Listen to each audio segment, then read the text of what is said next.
Hi, I'm Eric Lanask here at ITEXPO Miami. We're here in the studio in Miami Beach, Florida, and I'm talking with CommLogik's Kevin Fox. Kevin, thanks for joining me. My pleasure, Eric. So, what's the latest? What's CommLogik been up to? Well, we're excited. We have some significant growth expectations in 2013. Our focus is on two-tier distribution for the Americas with a specialty in unified communications. So let's get right to it. Where's this growth that you're looking for coming from? Well, what we've done is we've segmented our business into 4 different categories or practices or disciplines within the UC arena, specifically in video conferencing, contact center, telephony, and in connectivity in general. And our business model is basically focused on elevating the capabilities of our business partners in order for them to add more value for their customers. And we do this by guaranteeing the interoperability and integration of all these different components within the UC, UC space. Now, are you seeing growth or interest in across the UC environment as a whole, or in any one or two of those particular elements? Well, every customer has different needs, and our philosophy and view of unified communications is that it's a strategy, not necessarily a product or a service. So every customer needs a fit-to-purpose solution, and as a consequence, their needs are going to change. So what we do is we determine what the requirements are for the customer. We guarantee that we're using category-leading technologies, and then make sure that we're integrating those solutions and guaranteeing the interoperability of those as well. So when you're getting client-specific and somewhat personal, if you will, with the customers and their solution needs, does that change your time to market with the product or time to deployment? Well, we do have a very specific initiative with Microsoft around Link. And I think that we have a very special relationship with Microsoft in that Link is the first solution Microsoft come out with that depends on third-party elements in order to really deliver a full solution. And many of the Microsoft partners are lacking or limited in their communications capabilities. They come from a model that's more accustomed to selling licenses and applications and professional services. So we really bridge the gap between all of these technology manufacturers that participate in the Microsoft interoperability program and delivering those technologies in order to provide a complete solution through partners in the market. Speaking of Microsoft Link, obviously a ton of media hype around Link. There always is when Microsoft comes out with something. It happened with OCS, happened with Link. OCS didn't necessarily play out the way people thought it might. Yeah. Link seems like there's a little more meat behind it, more than just hype. Well, it's interesting you mentioned that. I think that Microsoft realized that getting into the telephony space, the traditional PBX space, wasn't as easy as they thought it was, and it's because of the fact that their partners weren't really prepared to take on the likes of a Cisco and Avaya, for instance. And really, this is where we feel there's a void in the market that we can help to fill. By bringing all of these elements in the video conferencing space and the gateways that are required, the IP endpoints necessary, the contact center solutions necessary to really provide a complete and holistic offering around Link, and trying to bridge the gap between the Microsoft Link platform and its partners in order to be able to deliver that to the customers.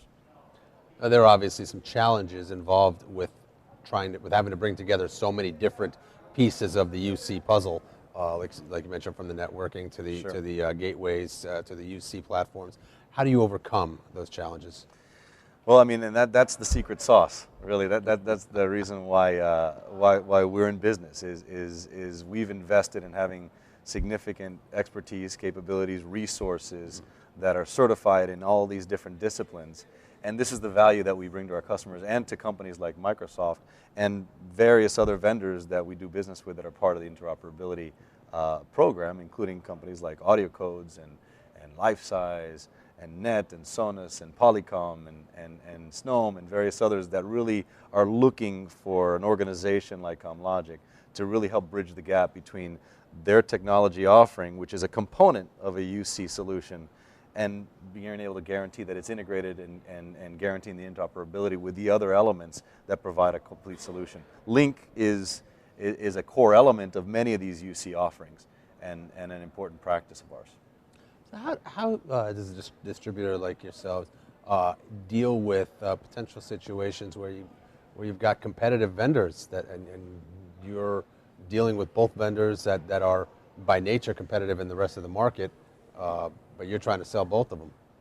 Well, we let the customer decide. At the end of the day, what we do is we really try to determine what the customer's requirements are, and as a consequence, we bring the category leading solutions that are able to satisfy that need versus trying to push or plug a technology that may not really meet the requirements of the customer. And we have presence throughout the region. We're headquartered here in Miami, and we have offices in Mexico, Brazil, Argentina, Colombia, and Ecuador, and other sales offices in various parts of the Latin American region. So it really provides us with the ability to provide a complete breadth and overall coverage for not only the vendor manufacturers that we represent, but also for the customers that may have regional presence and need support in various markets. I think in North America, certainly, where regarding unified communications, we've come across that sort of hump of early adopters, and really unified communications doesn't need explanation anymore. It's about determining a strategy for your business. Where does the Latin American market stand? It's getting the same level of buzz. I think the adoption has been slower, and that's typically the case with most new technologies or most trends. Where you have some issues in some cases with bandwidth and just the fundamental infrastructure that allows for the integration of these solutions. In the major metro areas, in the major markets, we're definitely seeing a migration, particularly at the top of the pyramid first, where the large organizations are looking to incorporate some of these collaboration technologies and be able to maximize the productivity as a consequence. And we're starting to see this trickle down a little bit more. And as the telcos become participants in the go-to-market strategy and a real important part of the UC ecosystem, you're going to start seeing much more adoption within the mid-market and even the smaller SOHO customer base. Geographically speaking, where are you seeing the most movement or the most traction? Well, this is it's also specific to where we have our focus. As I mentioned, we have presence throughout the region. We're seeing a significant growth in Colombia, frankly, where we've been investing significantly in our operations there. That market is really taken off. We think that it's robust and ready for significant growth. Mexico is another market where we feel that we need to embrace even further. We think that the market's ripe for growth and really is starting to adopt these types of technologies. Now, you talked about the benefits of collaboration. Is it the benefits of UC, or is it the potential cost savings that's really attractive in the Latin American market?